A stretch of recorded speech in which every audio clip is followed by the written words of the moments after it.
kaguluhan sa Senado ay nagsasalamin ng leadership ng administrasyon. Yung kaguluhan at kawalang direksyon ng ating bansa ay nagsasalamin ng kung ano yung klase ng leadership meron nakaupo sa palasyo at ng ating administrasyon. Dahil lahat naman ng tao nagre-recognize sila kung ano yung direksyon ng isang leader. Pero kapag wala yung direksyon, wala yung vision, ay nagkakanya-kanya talaga ang mga tao. Yan yung nakikita natin hindi lang sa Senado, but sa buong bansa. Message of Vice President Sara Duterte saying that the conflict now in the Senate reflects the leadership of the administration. To be exact, she said, yung kaguluhan sa Senado ay nagsasalamin sa leadership ng administrasyon.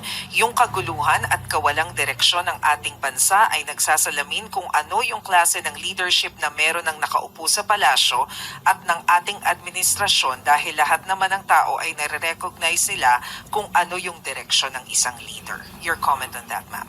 Okay, ang paulit-ulit na kasinungalingan ay naglalagay sa atin sa isang kumunoy.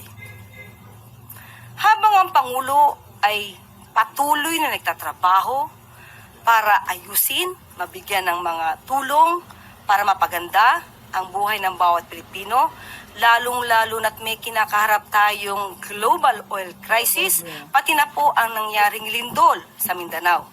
Patuloy na nagtatrabaho, samantalang ang Vice Presidente ay patuloy sa paninira at binabago ang naratibo. Ang dapat natin tandaan, ito naman ay nasa records. Ang putukan na nangyari sa Senado, hindi po ito pinag-utos ng Pangulo.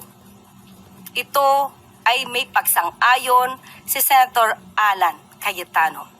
Inamin din naman ni Senator Bato de la Rosa kung bakit pinilit na siya'y pumunta at bumoto. Una, to change the leadership. Pangalawa, for the impeachment. So ang mga tao sa likod na to, ang lahat ng ito, lahat sila yung nagsasabing dapat na ibasura ang impeachment.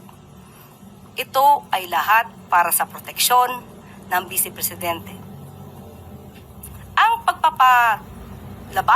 pagpapatakas kay Senator Bato de la Rosa sa tulong ni Senator Robin Padilla, hindi ito nanggagaling sa Pangulo. Ang dalawang sinabi nating senador ay kaalyado ng Vice Presidente.